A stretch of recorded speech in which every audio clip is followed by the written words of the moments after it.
सहना भवतु सहनौ भुनक्तु सह वीर्यङ्करवावहै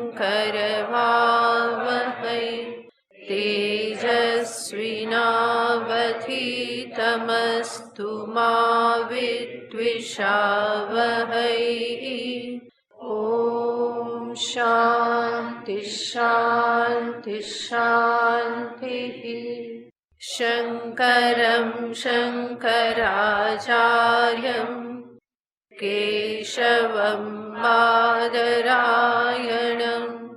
सूत्रभाष्यकृतौ वन्दे भगवन्तौ पुनः पुनः। ईश्वरो गुरुरात्मेति मूर्तिभेदविभागिने व्योमवद्व्याप्तदेहाय दक्षिणामूर्तये नमः। ॐ पार्थाय प्रतिबोधितां भगवता नारायणेन स्वयं व्यासेन ग्रथितां पुराणमुनिना मध्ये महाभारतम् अद्वैतामृतवर्षिणीं भगवतीम् अष्टादशाध्यायिनीम् अम्ब त्वामनुसन्दधामि भगवद्गीते भवद्वेषिणी।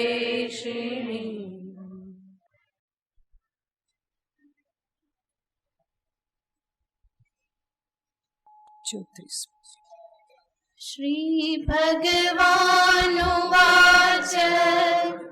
इन्द्रियस्येन्द्रियस्यार्थे रागद्वेषौ व्यवस्थितौ तयोर्न वशमागच्छेत् तौ ह्यस्य परिपन्थिनौ श्रेयान् स्वधर्मो विगुणः परधर्मात् स्वनुष्ठितात् स्वधर्मे निधनं श्रेयः परधर्मो भयावहः। अर्जुन उवाच अथ केन प्रयुक्तोऽयम् पापं चरति पूरुषः अनिच्छन्नपि वार्ष्णेय बलादिव नियोजितः। श्रीभगवानुवाच काम एष क्रोध एष रजो गुणसमुद्भवः महाशनो महापाप्मा विद्येनमिह वैरिणम् धूमेनाव्रियते वह्निः यथादर्शो मलेन च यथोल्बेनावृतो गर्भः तथा तेनेदमावृतम्।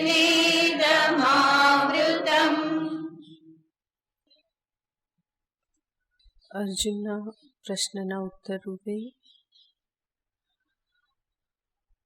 ભગવાન શ્રી કૃષ્ણએ દર્શાવ્યું કામ એશ ક્રોધ એશ રજોગુણ સમુદ્ભવઃ। મનુષ્યની પાસે ન ઈચ્છવા છતાં પણ જે કર્મ કરાવે, ધક્કો મારી અને પ્રવૃત્ત કરાવે એવું કયું પરિબળ છે? તો ભગવાને ઉત્તર આપ્યો કામ એશ ક્રોધ એશ। કામ અને ક્રોધ જ એ પરિબળ છે. રજોગુણ સમુદ્ભવ, જે રજોગુણમાંથી ઉત્પન્ન થાય છે અને ફરી રજોગુણને વધારનારા, ઉત્પન્ન કરનારા બની રહેશે. મહાશનો મહાપાપમાં વિદ્યેન મિહ વૈરિણમ. તો આ બધા શબ્દો વિશે બહુ વિસ્તારથી આપણે વિચાર કરેલો. ત્યાર પછીના શ્લોકમાં ભગવાન દ્રષ્ટાંતો સાથે દર્શાવે છે કે કેવી રીતે મારી ઈચ્છાઓ, કામનાઓ જ્ઞાનને આવૃત્ત કરી દે છે. 3 દ્રષ્ટાંત આપ્યા. ધૂમેના વ્રિયતે વહ્નિઃ યથાદર્શો મલેન ચ યથોલ્બેનાવૃતો ગર્ભઃ તથા તેન ઇદમ જ્ઞાનમ આવૃતમ. જેવી રીતે ધુમાડાથી અગ્નિ ઢંકાઈ જાય છે, જેવી રીતે ધૂળથી અરીસો ઢંકાઈ જાય છે, અને જેવી રીતે ઓરથી ગર્ભ ઢંકાયેલો હોય છે.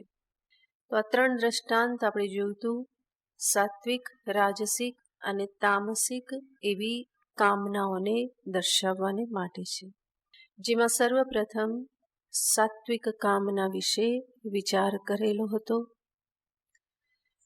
સાત્વિક કામનાઓ કેટલીક આવશ્યક હોય છે અને સાધનાની પરિપાટી પણ આ પ્રમાણેની જ છે કે તામસિક કામનાઓમાંથી મને રાજસિક કામના તરફ પ્રેરિત કરવામાં આવે, રાજસિક કામનામાંથી પછી સાત્વિક કામના ઈચ્છાઓ તરફ પ્રેરિત કરવામાં આવે.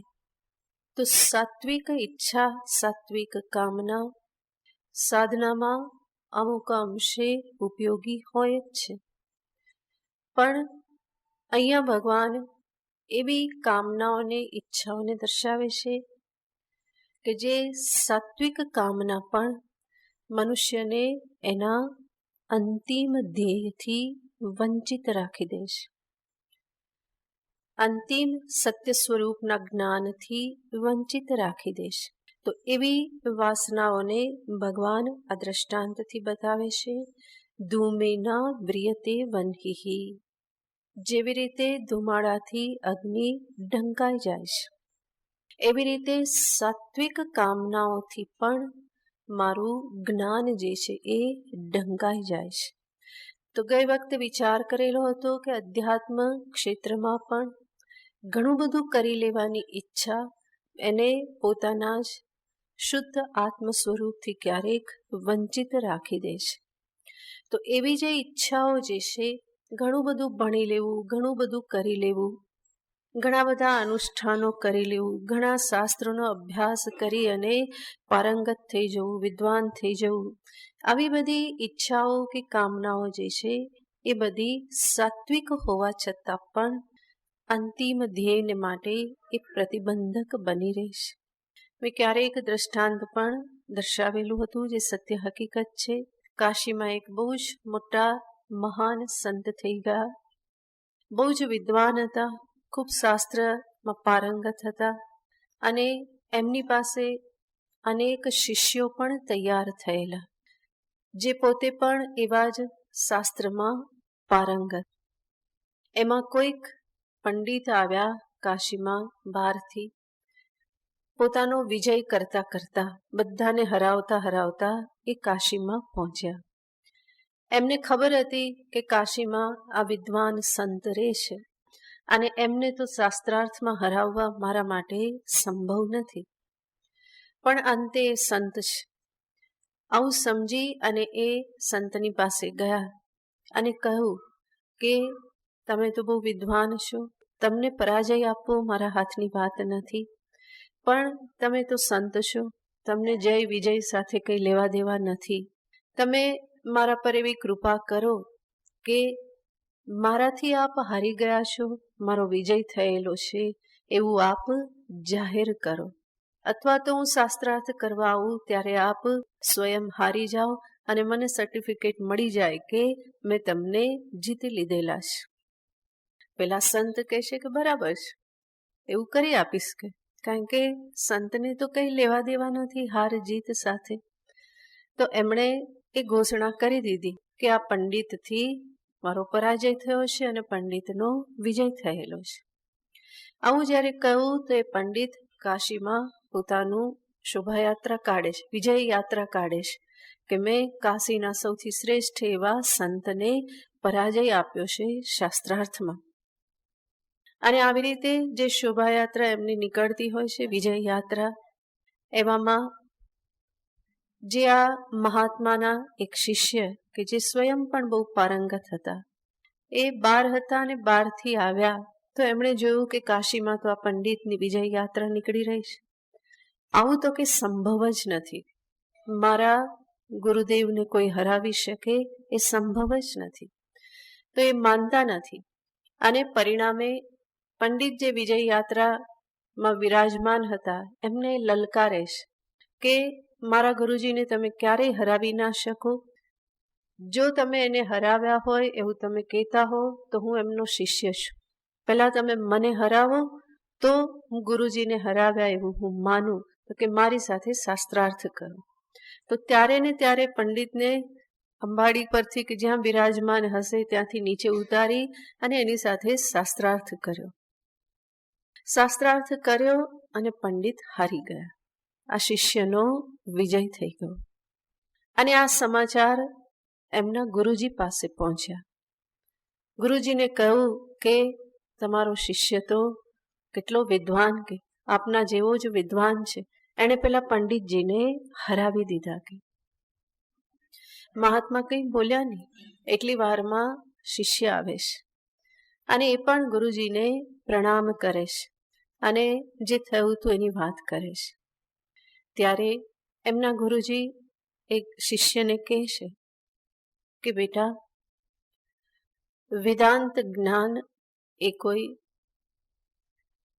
જય પરાજયનું સાધન નથી. વેદાંત વિદ્યા આવી રીતે કોઈ હાર જીતને માટે વાપરવાની ના હોય. વેદાંત વિદ્યા સ્વયંના કલ્યાણને માટે છે, સ્વયંના મોક્ષને માટે છે. આવું કહી અને ગુરુદેવ જીવનભર મૌન થઈ ગયા. પછી ક્યારેય એ બોલ્યા જ નહીં. એ કે આ વિદ્યા આવી રીતે છે જ નહીં, આવા ઉપયોગ માટે છે જ નહીં. તો કહેવાનું તાત્પર્ય કે શાસ્ત્રાર્થ કરવો, બીજાને હરાવવા, આ બધી કામના પણ કેવી છે? સાત્વિક કામના છે. પણ સાત્વિક કામના હોવા છતાં પણ એ ક્યારેક લક્ષ્યથી ચ્યુત કરનારી બની રહેશે. માટે એ પણ મારા અંતિમ જ્ઞાનને ઢાંકનારી બની રહેશે. તો એને ભગવાન આ દ્રષ્ટાંતથી બતાવે છે. ધૂમેના વ્રિયતે વન્હિ. અને આવી જે કામના જે છે એને દૂર કરવા માટે બહુ મહેનત કરવી પડતી નથી. ગુરુ એક ફૂંક મારે તો એ પર્યાપ્ત થતું હોય છે, જો ગુરુમાં શ્રદ્ધા હોય તો. જેવી રીતે ધુમાડાને દૂર કરવા માટે આપણે શું કરીએ? એક ફૂંક મારીએ છીએ. એવી જ રીતે ગુરુ દ્વારા આપવામાં આવેલી સાચી શીખ જે ફૂંકરૂપ છે, એટલા માત્રથી સાત્વિક કામનાઓને દૂર કરી શકાય છે. પણ આવું ત્યારે જ સંભવ બને જ્યારે ગુરુમાં અનન્ય શ્રદ્ધા હોય. નહીં તો કે તમારે બેસવું હોય તો બેસો, હું તો શાસ્ત્રાર્થ કરવાનો જ છું, તો એ કામના જતી નથી. તો ગુરુમાં શ્રદ્ધા હોય, મહાપુરુષોમાં શ્રદ્ધા હોય તો આ કામનાઓથી છૂટવું સરળ છે. બીજું દ્રષ્ટાંત કે જે રાજસિક કામનાને દર્શાવે છે. રાજસિક કામનાનો અર્થ છે ઘણા બધા કર્મ કરી ધન આદિ મેળવવા, નહીં તો પુણ્ય પ્રાપ્ત કરવું, નહીં તો લોક કલ્યાણને અર્થે કર્મ કરવા, ઘણા બધાને ઉદ્ધાર કરી દેવો, આવા પ્રકારની ઈચ્છાઓ પણ હોય છે. અને આ બધા કર્મ કરીને હું યશ મેળવું, કીર્તિ મેળવું, નામના મેળવું, આવી જે કામના છે એ કામના રાજસિક કામના છે. અને રાજસિક કામનાને દૂર કરવાને માટે થોડી મહેનત કરવી પડે. જેવી રીતે અરીસા પરની ધૂળને દૂર કરવાને માટે, ડાઘાઓને દૂર કરવાને માટે મહેનત કરવી પડે, એને ઘસવું પડે, બીજા ડાઘાને કાઢવા માટે પેપરથી ઘસવું પડે, ધ્યાન રાખીને ઘસવું પડે, નહીં તો ઘસવાના જ લીટા ફરી પાછા દેખાવા લાગે. તો આ બધું ત્યાં સમજી વિચારી અને કાર્ય કરવું પડે. તો રાજસિક કામનામાંથી મુક્ત થવાને માટે પણ આવી જ રીતે મહેનત કરવી પડે, તો એ બધી વાસનાઓમાંથી મુક્ત થઈ શકાય. અને એનો ઉપાય છે કર્મયોગ, ભક્તિ, કે જે રાજસિક કામનાથી મને મુક્ત કરે છે. ત્રીજી, તામસિક કામના. તામસિક કામનાનો અર્થ છે હું સુખી થવું, યેન કેન પ્રકારેણ, બીજાનું જે થવું હોય તે થાય. મને સુખ મળે એ પ્રક્રિયામાં બીજાને કષ્ટ પડે તો પણ વાંધો નહીં, હું મારી ઈચ્છા પૂરી કરું. આવી રીતની કામનાને કહેવાય છે તામસિક કામના. અને આવી કામના જેવી રીતે ગર્ભને ઓર ઢાંકી દે છે, એવી જ રીતે જ્ઞાનને આ કામનાઓ ઢાંકી દે છે. અને આવી કામનાઓથી મુક્ત થવું એટલું સરળ નથી. કોઈક સદબુદ્ધિ ઉત્પન્ન થાય, ઈશ્વર કૃપાથી કોઈ પૂર્વના પુણ્ય ઉત્પન્ન થાય અને ધર્મ તરફ વૃત્તિ જાગે તો આ કામનાથી મુક્ત થવાય. એનો અર્થ રાહ જોવી પડે. જેવી રીતે ઓરથી ઢંકાયેલા ગર્ભને જોવા માટે રાહ જોવી પડે. ત્યાં કોઈ જલ્દીબાજીથી કામ ચાલતું નથી. એવી જ રીતે અહીંયા પણ કોઈક પૂર્વ પુણ્ય જાગે, ઈશ્વર કૃપા થાય અને ધર્મ તરફ વૃત્તિ થાય એવી રાહ જોવી પડે. તો આ 3 પ્રકારની આવી રીતે કામનાઓ.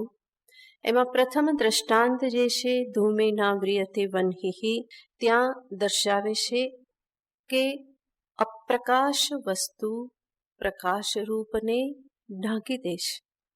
ધુમાડો અપ્રકાશ છે, એ પ્રકાશ સ્વરૂપ અગ્નિને આવૃત કરે છે. બીજી કામના જેના માટે દ્રષ્ટાંત આપ્યું, અરીસાને ધૂળ ઢાંકે છે, તો અલેપકને કોઈ લેપ લાગી જાય છે. અને ત્રીજી તામસિક કામના કે જ્યાં દર્શાવે છે ચેતનને જળ આવૃત કરી લેશે. તો આ રીતે 3 પ્રકારની આ કામનાઓને દર્શાવવા માટે ભગવાને 3 દ્રષ્ટાંત આપ્યા.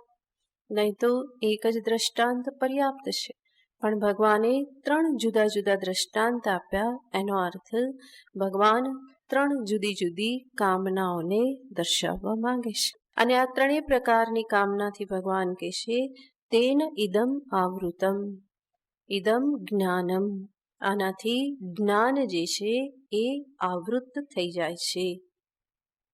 અને એ જ વસ્તુને ભગવાન આગળ ફરી બતાવે છે. आवृतं ज्ञानमेतेन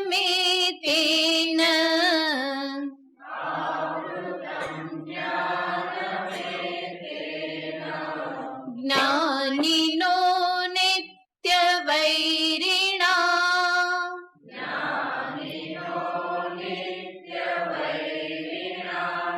कामरूपेण कौन्तेय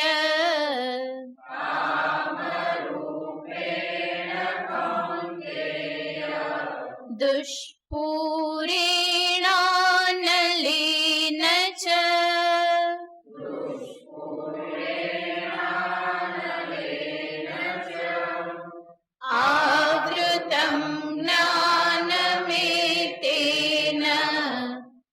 જ્ઞાનિનો નિત્ય વૈરિણા કામરૂપેણ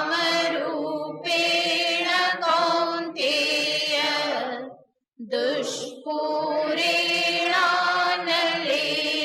ચ.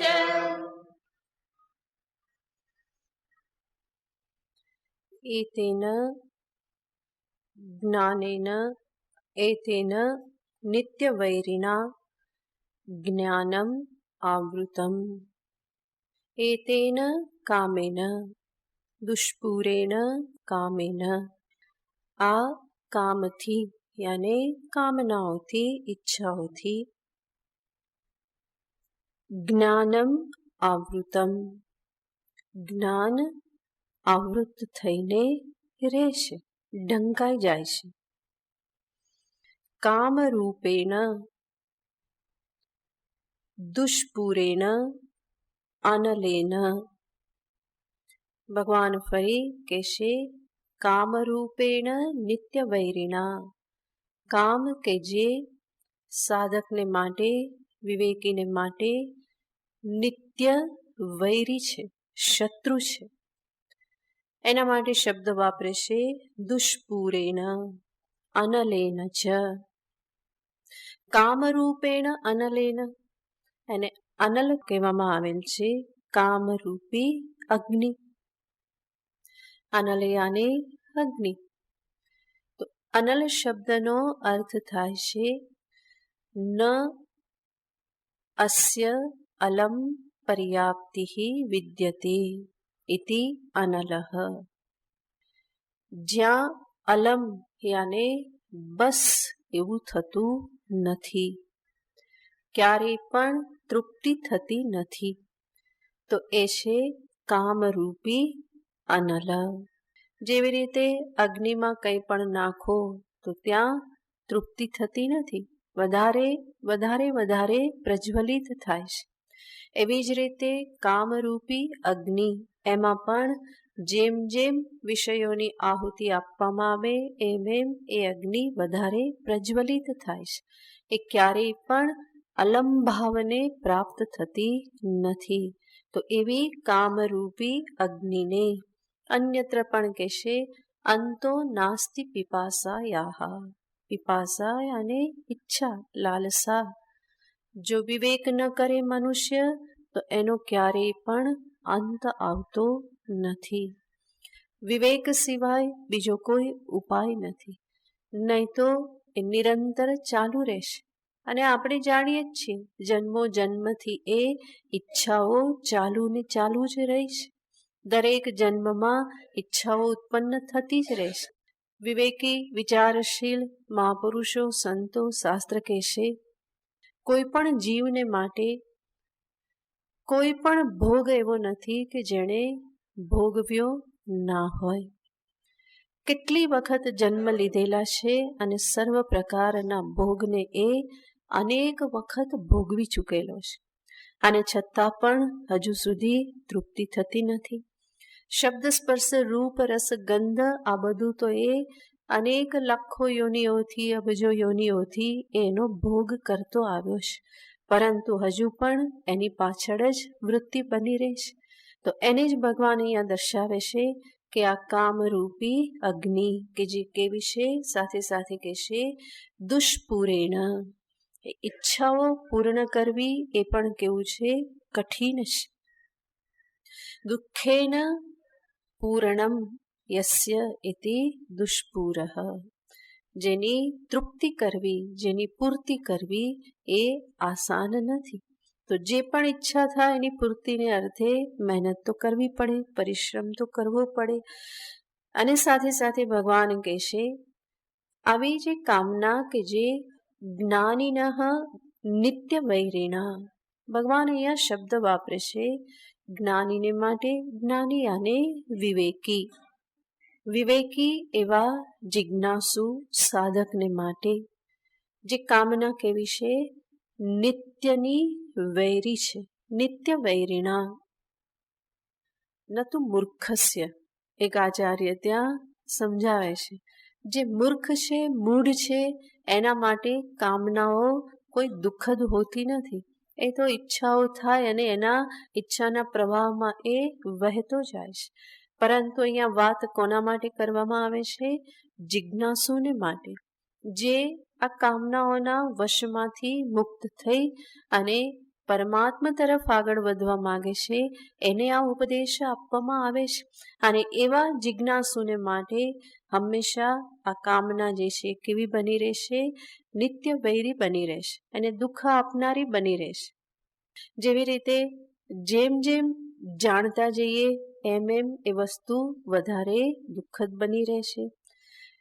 જેમ કે કોઈ વ્યક્તિ છે, બહુ જ પ્રેમથી આજે ભજીયા ખાય છે, ગોટા ખાય છે, અને આવતીકાલે ટેસ્ટ કરાવે તો એમાં આવી ગયું કે કોલેસ્ટ્રોલ હાઈ છે. આજે તો બહુ પ્રેમથી ખાધા, પણ હવે જ્યારે જ્યારે ખાશે ત્યારે પહેલા શું દેખાશે? એટલે પહેલા પણ શું થશે? દુઃખ થશે. ખાતા ખાતા પણ એ શાંતિથી ખાઈ નહીં શકે, એ તેલ જ એમાં દેખાવાનું. અને ખાધા પછી પણ શું થશે? ના ખાધું હોત તો સારું થાત. એનો અર્થ આ ત્રણેય અવસ્થામાં જાણ્યા પછી પહેલા ભોગકાલે અને ભોગાનંતર કાલે ત્રણેય કાળમાં એ શું બની રહેશે? એ ઈચ્છા જે છે એ દુઃખદ બની રહેશે. જાણતા નથી તો એના માટે કેવી છે? એ દુઃખદ નથી બનતી. એ તો વધારે ને વધારે ઈચ્છા કરી અને નવા નવા પ્લાનિંગ કરે છે ખાવા માટે. તો એવી જ રીતે અહીંયા પણ અધ્યાત્મ જગતમાં જ્યારે સાધકને સમજાય છે કે આજે વ્યર્થ ઈચ્છાઓ, વ્યર્થ કામનાઓ જે છે એ મારા મનને વિચલિત કરનાર છે, મને મારા ધ્યેયથી દૂર લઈ જનાર છે. આવો જેને વિવેક છે, જે જાણે છે, અને છતાં પણ જો એમાં એ ખેંચાઈ જાય તો એ વસ્તુ એના માટે કેવી બની રહેશે? દુઃખદ બની રહેશે, કષ્ટદાયક બની રહેશે. જાણે છે કે આ કલ્યાણમાં નથી અને છતાં પણ પ્રવૃત્ત થઈ જાય તો એ એના માટે કષ્ટદાયક છે. માટે ભગવાન શબ્દ વાપરે છે જ્ઞાનીનઃ નિત્ય વૈરિણા. વિવેકીને માટે આ કામના નિત્યની શત્રુ છે, કારણ કે એ એને અનર્થમાં લઈ જાય છે એવું વિવેકી જાણે છે અને છતાં પણ ક્યારેક એના વશમાં આવી જાય છે તો એ વસ્તુ એના માટે વધારે દુઃખદ બની રહેશે. અને આવી જે કામના જે દુષ્પુર છે, જે અનલ રૂપ છે, જે નિત્ય વૈરી રૂપ છે, ભગવાન કહેશે કે એનાથી આ જ્ઞાન જે છે એ ઢંકાઈ જાય છે. આપણે પણ જીવનમાં અનેક વખત અનુભવ કરેલો છે, જ્યારે ઈચ્છાની તીવ્રતા હોય, કામના તીવ્ર હોય, તો એમાં મનુષ્ય એવો ખેંચાઈ જાય છે કે ત્યારે એનું બધું ડાપણ જાણે કે બુદ્ધિના એક ખૂણામાં રહી જાય છે. એ કામ આવતું નથી, ઘણું મોડું જાગ્રત થવાય છે. તો વાસનાઓનું જોર આવું હોય છે. એટલા માટે વાસનાનું લક્ષણ આપતા કહેવામાં આવે છે દ્રઢ ભાવનયા ત્યક્ત્વા પૂર્વાપર વિચારણમ યદા દાનમ પદાર્થસ્ય સા વાસના પરિકીર્તિતા. વાસના શું છે? તો કહેવામાં આવ્યું દ્રઢ ભાવનયા ત્યક્ત્વા પૂર્વા પર વિચારણા. આગળ પાછળનો વિચાર છોડીને. મનુષ્યને હંમેશા એ વસ્તુ શોભા આપે કે એ કંઈ પણ કરે તો વિચાર પૂર્વક કરે.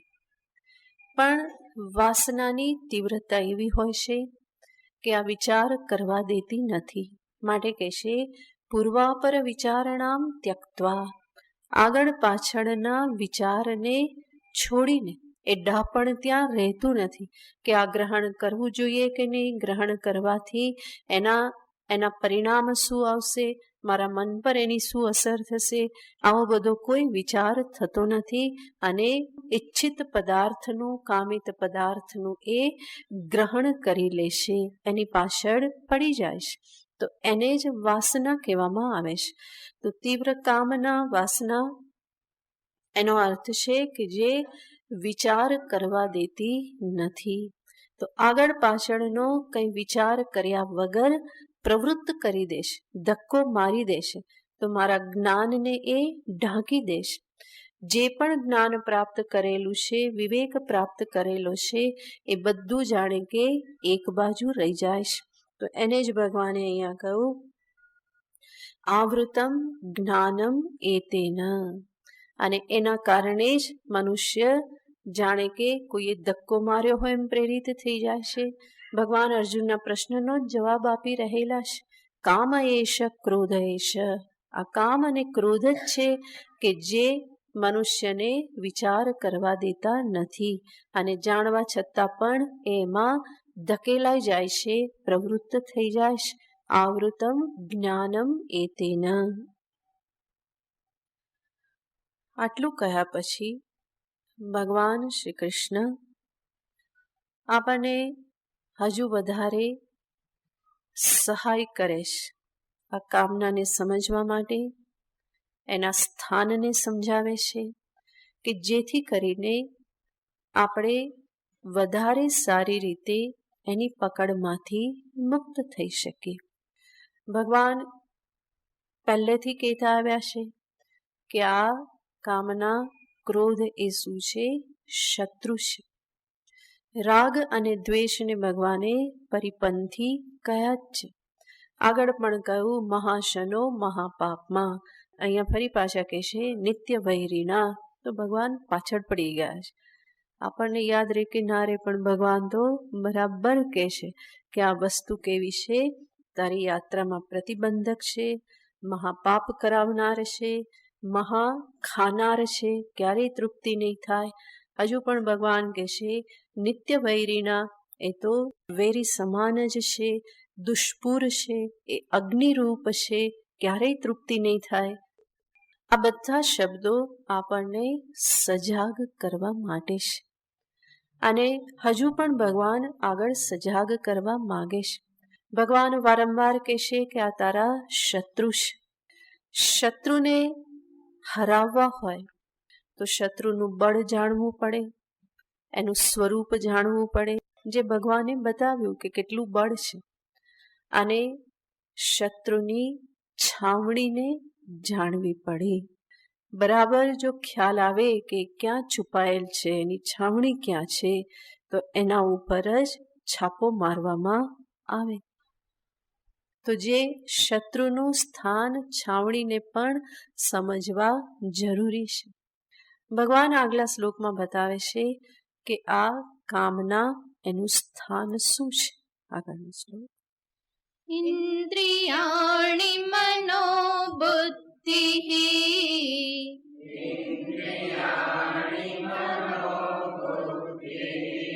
અસ્યાધિષ્ઠાનમુચ્યતે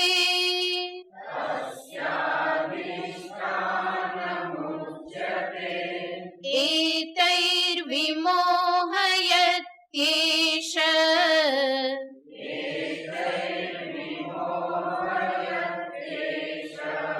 ज्ञानमावृत्य देहिनम्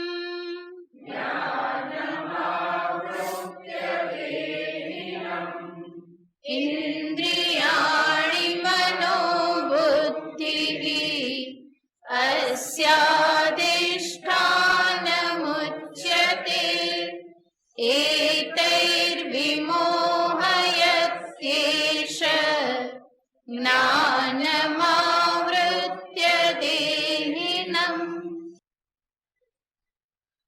ભગવાન સ્પષ્ટ શબ્દોમાં કહેશે ઇન્દ્રિયાણી, મન અને બુદ્ધિ, અસ્ય અધિષ્ઠાનમ સ્થાનમ ઉચ્યતે. સ્થૂલ શરીર કામનાઓનું સ્થાન નથી. અખંડ ચિદઘન આત્મ સ્વરૂપ પણ કામનાનો આશ્રય નથી. કામનાનો આશ્રય, ઉદ્ભવ સ્થાન સૂક્ષ્મ શરીર છે. ઇન્દ્રિયો, મન અને બુદ્ધિ. ઇન્દ્રિયાણી મનોબુદ્ધિ અસ્ય અધિષ્ઠાનમ ઉચ્યતે. આ કામનાઓના, ઈચ્છાઓના સ્થાન કહેવામાં આવે છે. એતૈઃ એષ જ્ઞાનમ આવૃત્ય દેહિનમ વિમોહયતિ. આના દ્વારા જ જ્ઞાન આવૃત્ત થાય છે અને દેહી જીવને મોહમાં નાખી દે છે. ભગવાને કહ્યું કે ઇન્દ્રિય, મન અને બુદ્ધિ આ ત્રણ કામનાના સ્થાન છે. કેવી રીતે? આપણા પોતાના જ અનુભવથી જોઈએ.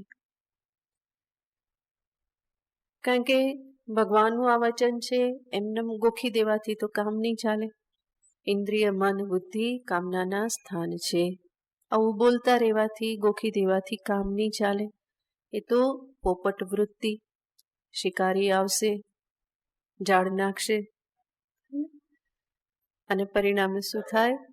શિકારી આવી પણ જાય, ઝાડ નાખી પણ દે ને પછી પણ એ જ બોલ્યા કરવાનું. એવી રીતે ઇન્દ્રિય, મન, બુદ્ધિ કામનાના સ્થાન છે. કામનામાં ખેંચાઈ ગયા, બધું પૂરું થઈ ગયું. ઇન્દ્રિય, મન, બુદ્ધિ કામનાના સ્થાન છે. આવી રીતે ગોખી લેવાથી, શ્લોક બોલી લેવાથી કામ નહીં ચાલે. ભગવાન જે કહી રહ્યા છે એને આપણે આપણા અનુભવથી સમજીએ કે કેવી રીતે કામના ઉત્પત્તિમાં ઇન્દ્રિય, મન, બુદ્ધિ એ નિમિત્ત બને છે. એ જ જાણે કે સ્થાન બની જાય છે, મુખ્ય કારણ બની જાય છે. સર્વપ્રથમ ઇન્દ્રિય. આપણે જાણીએ છીએ કે ઇન્દ્રિય દ્વારા વિષય દર્શન, શ્રવણ આદિ થાય અને એના પરિણામે કામના ઉત્પન્ન થાય છે.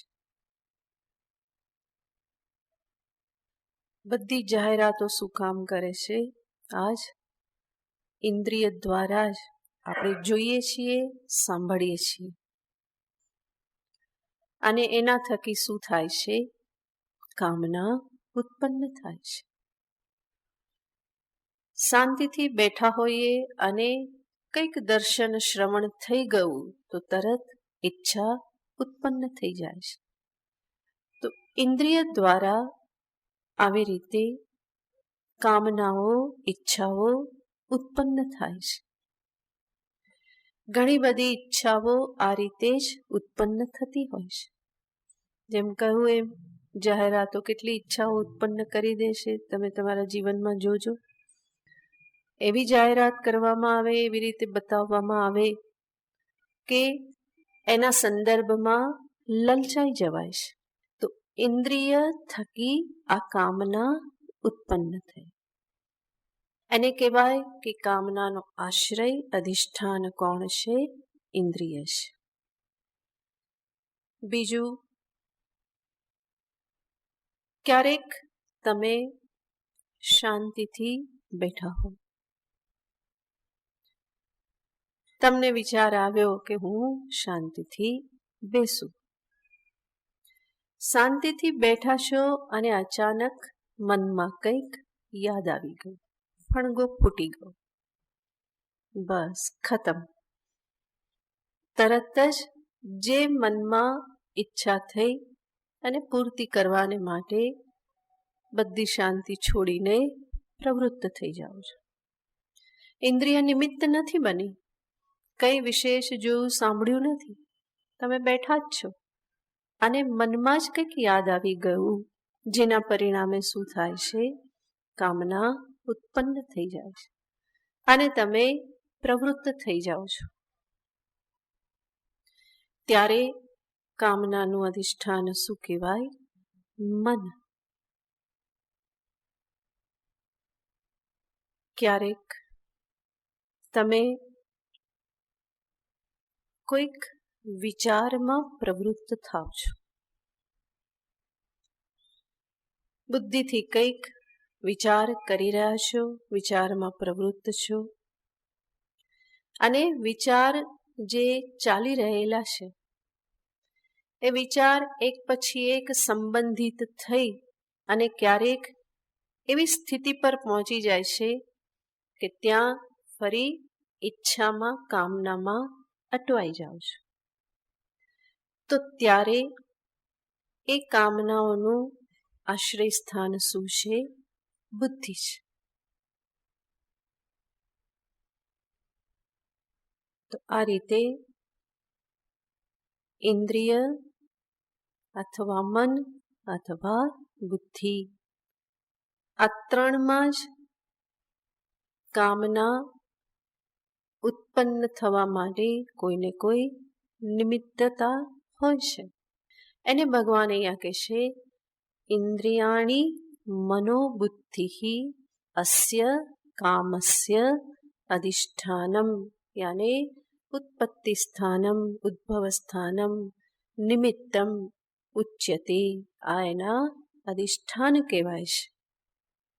અને એટલા માટે આવું કહી અને ભગવાન આપણને સૂચિત કરે છે કે આ ત્રણ સ્થાન ઉપર નિગરાની રાખો. ઇન્દ્રિયોને એની પ્રવૃત્તિ પ્રત્યે સચેત રહો, મન પ્રત્યે સજાગ રહો, તમારી વિચાર દિશા પ્રત્યે પણ સજાગ રહો.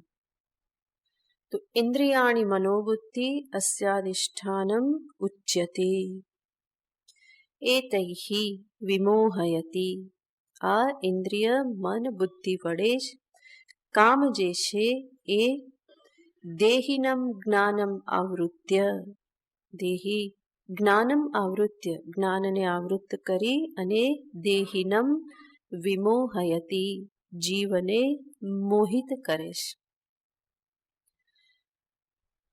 જ્યારે જ્યારે આવી રીતે ઈચ્છાઓ કે કામનાઓના સંદર્ભમાં વાત કરીએ ત્યારે સર્વપ્રથમ મારે વિચારવું રહ્યું, જે પહેલા પણ આપણે જોયેલું હતું,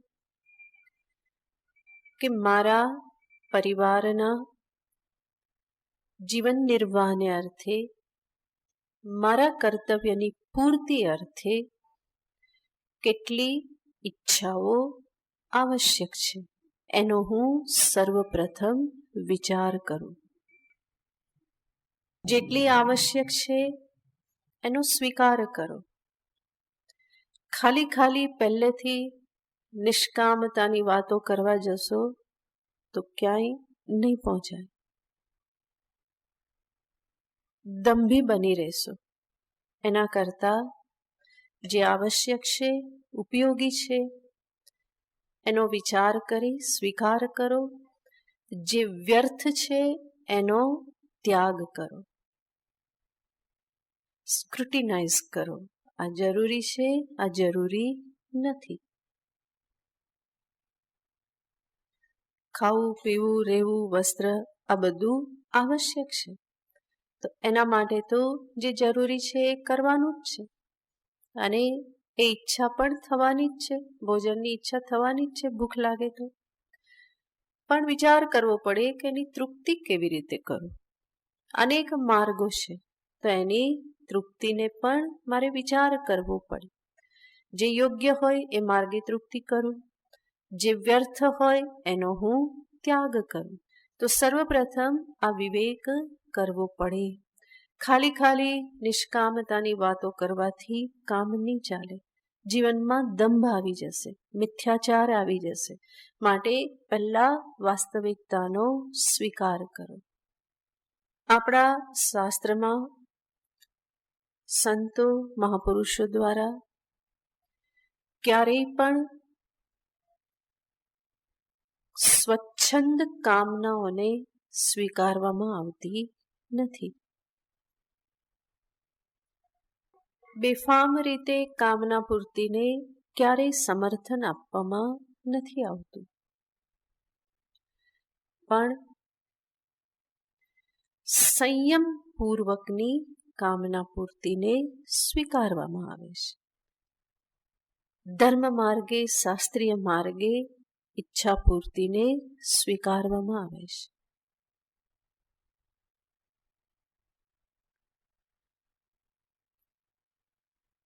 આજકાલ જે કહેવામાં આવે કે મનમાં ઈચ્છા થાય તે કરો, દબાવવાનું નહીં, દબાવશો તો વિકૃતિ આવી જશે, એ માર્ગ યોગ્ય નથી. ઈચ્છા થાય તે કરવાથી પણ વિકૃતિ આવે જ છે. વિકૃતિઓ ઓછી નથી થઈ, વધેલી જ છે. અને એ એવું એટલા માટે થાય કે અંતરમાં કોઈ પ્રકારની સમજદારી નથી.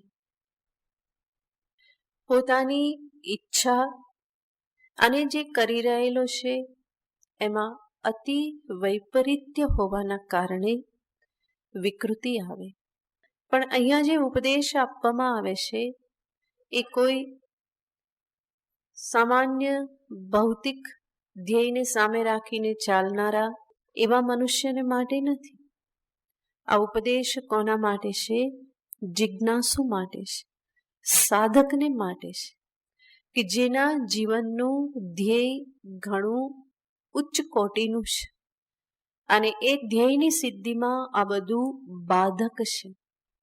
તો એવા સાધકને દર્શાવવામાં આવે છે.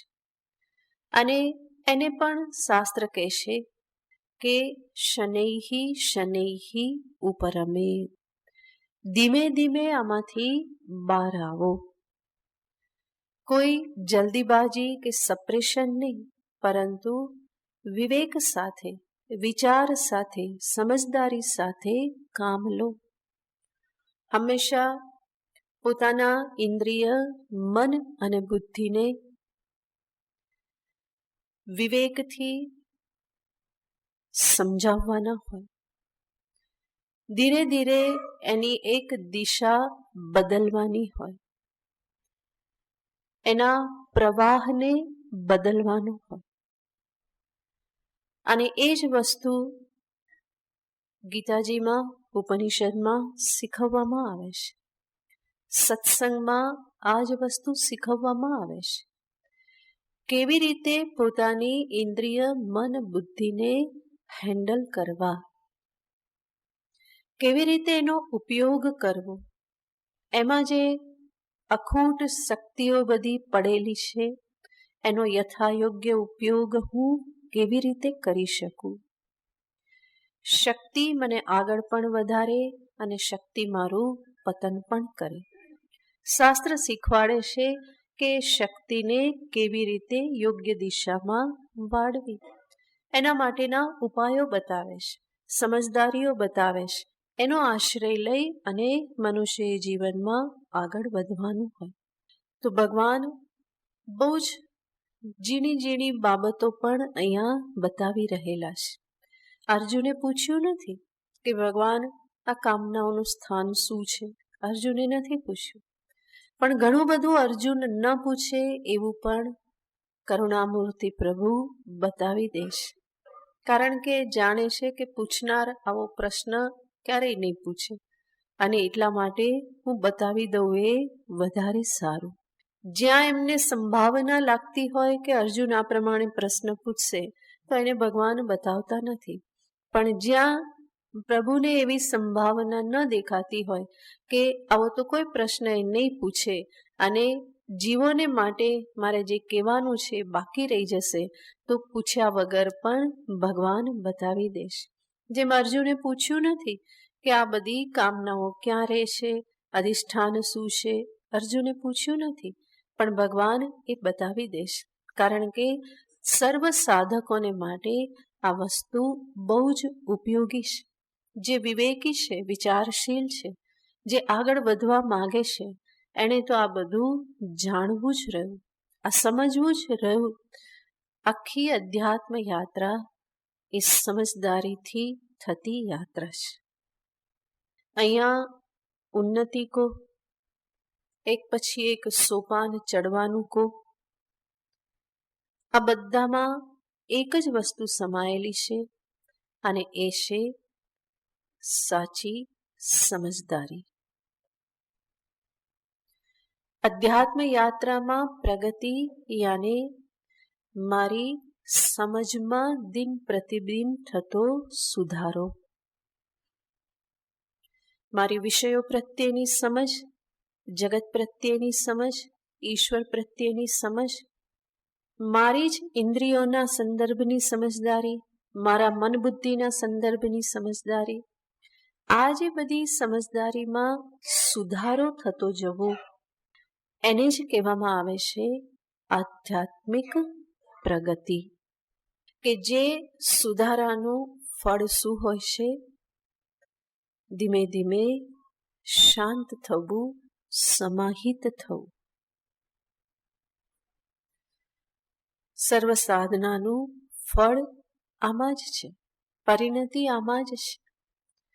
મારા ઇન્દ્રિય મન બુદ્ધિ સંયમિત થાય, સ્થિર થાય, સમાહિત થાય, એકાગ્ર થાય, એની ઉચ્છૃંખલતામાંથી મને મુક્તિ મળે. આ જ સાધનાનું ફળ છે, પરિણતિ છે. અને આને જ પ્રગતિ કહેવામાં આવે છે. અને આ પ્રગતિ કોઈ એક કૂદકો લગાવવાથી થતી નથી, પણ કેવી રીતે થાય? ધીમે ધીમે ધીમે ધીમે સમજદારીમાં પરિવર્તન ધીમે ધીમે થાય. કારણ કે ગેરસમજણોનું જોર બહુ જ છે, વિપરીત સમજદારી બહુ દ્રઢ છે. તો એમાંથી મુક્ત થવા માટે ધીમે ધીમે પરિવર્તન થાય. અને એ પરિવર્તન નિરંતર થતું રહે, એટલા માટે જરૂરી છે નિરંતર નિયમિત સત્સંગ થતો રહે, શ્રવણ થતું રહે. જ્યાં આપણા માટે આ સમજદારી જે છે એ ફરી એકદમ ફ્રેશ થઈ જાય છે. થોડીક પણ એના ઉપર ધૂળ આવી હોય તો એ સાફ થતી જાય છે. એટલા માટે નિયમિત સત્સંગનું બહુ જ મહત્વ છે. શ્રવણ એ એટલું બધું પાવરફુલ સાધન છે. અને એ એવી સૂક્ષ્મ રીતે કાર્ય કરે છે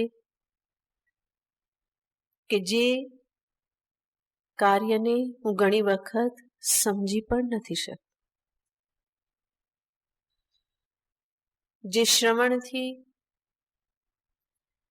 વિષય વિચાર, વિષય ચિંતન, વિષય આકર્ષણ, આ બધું ધીમે ધીમે ક્ષીણ થાય છે. શ્રવણ કર્યું, શ્રવણ ઉપર ફરી મનન કર્યું, વિચાર કર્યો, જે સાંભળ્યું એને પોતાના જીવનની સાથે જોડ્યું. મારા જીવનમાં હું અવલોકન કરું, વધારે ઈચ્છાઓ, કામનાઓ કેવી રીતે ઉત્પન્ન થાય છે. ઇન્દ્રિય નિમિત્ત હોય છે, મન નિમિત્ત હોય છે કે બુદ્ધિ નિમિત્ત હોય છે. આ હિસાબ લગાવવો પડે. અને જે વધારે નિમિત્ત બનતું હોય એના ઉપર રોક મારવી પડે, ધ્યાન રાખવું પડે, ભાવનાઓ ઉપર સંયમ રાખવો પડે, વિચાર દિશાને સંયમિત કરવી પડે, ઇન્દ્રિય પ્રવૃત્તિને સંયમિત કરવી પડે. ભગવાન આગળ કહેવાના જ છે, સૌથી પહેલું કામ એ કર, એવું ભગવાન અર્જુનને કહેવાના છે. તો આવી રીતે જ્યારે અધ્યાત્મ સાધનાને લેવામાં આવે તો કોઈની મજાલ નથી કે મને આગળ વધતા રોકી શકે. મારા જ હાથમાં છે. હું પોતે કેટલો ગંભીર છું. મારી પ્રગતિ પ્રત્યે, મારી સમજદારી પ્રત્યે, એમાં સુધારા લાવવા માટે હું કેટલો નિષ્ઠ છું, ગંભીર છું, એના ઉપર મારી પ્રગતિનો આધાર છે. ભગવાન તો કૃપા કરીને આપણને ઘણું બધું બતાવી દેશે, ઘણા બધા રસ્તાઓ બતાવે, ઘણા બધા ઉપાયો બતાવે. કેવલ ભગવાનને ગીતાના શ્લોકો ઉપર જેણે વિચાર કરેલો છે એવા સંતો, મહાપુરુષો પણ આપણને કેટલા બધા ઉપાયો બતાવે છે. જે ઉપાયો એમણે પોતે જીવનમાં અજમાવેલા છે. તો અનેક આચાર્યો આના ઉપર વિચાર કરે છે અને પોતાને જે ઉપયોગી લાગ્યું એ બીજાને માટે પણ છોડતા ગયેલા છે. તો કેટલા બધા ઉપાયો છે, એમાંથી કોઈ બે ચાર ઉપાય, એકાદ ઉપાય પણ આપણે અપનાવી લઈએ તો ઘણો બધો સુધારો થઈ જાય. પણ પહેલા કહ્યું એમ ગાંભીર્ય હોવું જોઈએ, ધ્યેય પ્રત્યે નિષ્ઠા હોય, સુધાર પ્રત્યે ઉત્સુકતા હોય તો આ કાર્ય થઈ શકે. અસંભવ નથી. ભગવાન જે પણ આપણને કરવાનું કે એ સંભવ હોય તો જ કે. અસંભવ કાર્યને ક્યારેય કરવાનું ઈશ્વર કહેતા નથી. એ જાણે છે કે જીવનું સામર્થ્ય કેટલું છે અને જેટલું આપણું સામર્થ્ય છે એ પ્રમાણે ભગવાન આપણને બતાવે છે, આ કરો, આ ઉપાય છે, એનો અર્થ આપણે કરી શકીએ છીએ. આપણામાં સામર્થ્ય છે, શક્તિ છે. પ્રભુના શબ્દો જ્યારે સાક્ષાત સાંભળવા મળે છે એ જ બતાવે છે કે એમના શબ્દોનું અનુસરણ કરવાની શક્તિ મારામાં છે. એવા કેટલા બધા મનુષ્યો છે જેમને જીવનભર ગીતાના શ્લોકનું શ્રવણ કરવા મળતું નથી. ગીતામાં શું છે એ પણ એમને ખબર નથી. એવા કેટલા બધા છે અને તમે કેટલા ભાગ્યશાળી છો, ભગવાનના એક એક શબ્દને સમજવાનો અવસર મળે છે. ભગવાન જે કહે છે, સંતો મહાપુરુષો જે કહે છે એ બધાનો સાર મળી રહ્યો છે અને છતાં પણ આપણે ગંભીર ના બનીએ તો વાંક કોનો? પોતાનો જ કહેવાય. તો ગાંભીર્ય સાથે ભગવાન જે માર્ગ બતાવે છે, જે ઉપાય બતાવે છે, જે રસ્તો બતાવે છે એના ઉપર ચાલવાની કોશિશ કરવી જોઈએ. ભગવાન સ્વયં અર્જુનને કહેશે કે અર્જુન, આ કાર્ય તો કરવાનું જ છે. ઈચ્છાઓ, કામનાઓ જે છે એના નિમિત્ત ભગવાને દર્શાવ્યા. કયા કયા નિમિત્ત દર્શાવ્યા ભગવાને? ઇન્દ્રિય, મન અને બુદ્ધિ. હવે ભગવાન કહેશે કે આ ત્રણ ઉપર કાર્ય કરવું હોય તો શરૂઆત ક્યાંથી કરવાની? આ પણ અર્જુને પૂછ્યું નથી, પણ ભગવાન બતાવી દેશે. ત્રણ સ્થાન બતાવ્યા. ઇન્દ્રિયાણી મનોબુદ્ધિ રસ્યાધિષ્ઠાન મુચ્યતે. અને આગળ ભગવાન અર્જુનને કહેશે કે અર્જુન, તસ્માત ત્વમ આદૌ ઇન્દ્રિયાણી સંયમ્ય. અર્જુન માટે ત્વમ, તું, આદૌ સૌથી પહેલા, ઇન્દ્રિયાણી સંયમ્ય, શરૂઆત ક્યાંથી કર? ઇન્દ્રિય સંયમથી તું શરૂઆત કર. ભગવાન એટલા પ્રેમ સાથે આ વસ્તુ અર્જુનને અને આપણને બધાને બતાવે છે. કેટલો સરસ માર્ગ બતાવે છે. કેટલી બધી નાની નાની બાબતો ભગવાન દર્શાવી રહ્યા છે. તો સર્વપ્રથમ ભગવાન કહેશે કે અર્જુન, તસ્માત તસ્માત ત્વમિન્દ્રિયાણ્યાદૌ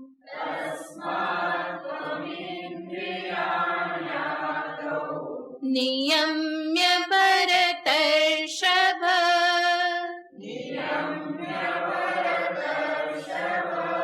પાપ્માનં પ્રજહિહ્યેનં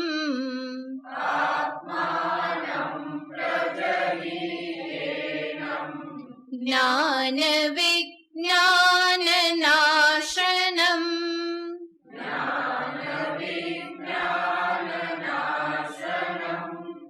તસ્માત ત્વમિન્દ્રિયાણ્યાદૌ નિયમ્ય ભરતર્ષભ પાપ્માનં પ્રજહિહ્યેનં જ્ઞાન વિજ્ઞાનનાશનમ.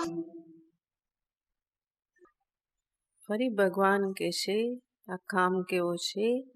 પાપમાનમ, બરાબર પાછળ પડી ગયા છે. જ્ઞાન વિજ્ઞાન નાશનમ, જ્ઞાન વિજ્ઞાનને નષ્ટ કરનાર, પાપમાનમ, પાપ કરાવનાર એવા કામને તું પ્રજહી, એને તું છોડી દે. શરૂઆત ક્યાંથી કર?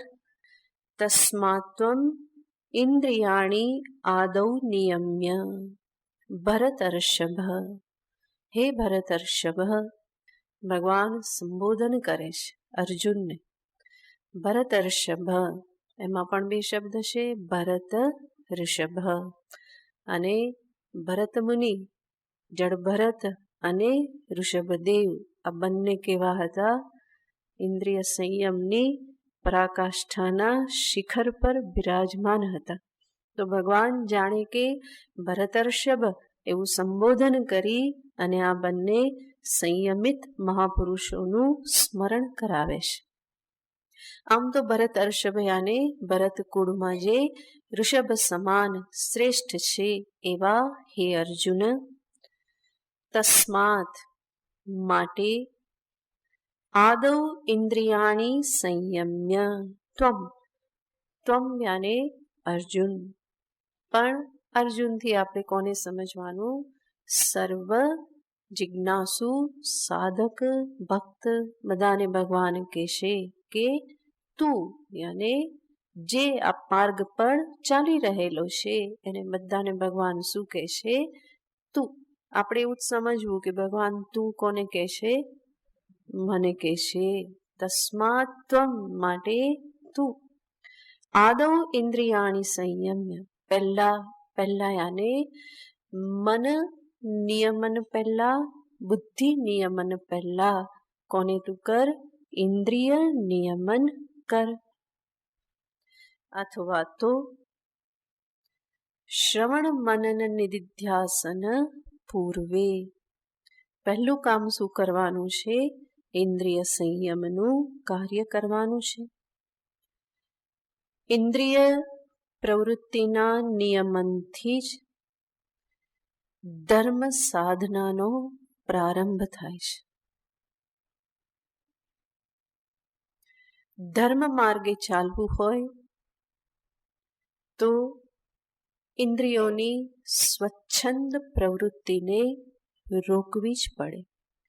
એના વગર ધર્મ પાલન કરવું સંભવ નથી. અને ધર્મ પાલન જ અધ્યાત્મ યાત્રાનો પાયો છે. ધર્મ માર્ગે ચાલ્યા સિવાય આધ્યાત્મિક પ્રગતિ સ્વપ્ન સમાન છે. તો જે પણ શાસ્ત્રમાં ધર્મ દર્શાવવામાં આવે છે ત્યાં પોતાના રાગ દ્વેષને એક બાજુ રાખી શાસ્ત્ર આજ્ઞાનું પાલન કરવાનું હોય છે. તો ત્યાંથી જ સંયમની શરૂઆત થઈ જાય છે. એટલા માટે જ આપણા વૈદિક કર્મ જે છે એ કર્મમાં જ્યારે તમે પ્રવૃત્ત થાવ તો કહેવામાં આવે કે ઉપવાસ કરવાનો. આ કર્મ જ્યાં સુધી ચાલે ત્યાં સુધી ગુસ્સો નહીં થવો જોઈએ, નહીં તો બધું નકામું જાય. તો આ બધા નિયમોથી શું દર્શાવવામાં આવે છે? સંયમ દર્શાવવામાં આવે છે. તો સંયમથી જ ધર્મ માર્ગમાં પ્રવૃત્ત થવાય છે અને ધર્મ માર્ગ જ અધ્યાત્મ માર્ગે લઈ આવે છે.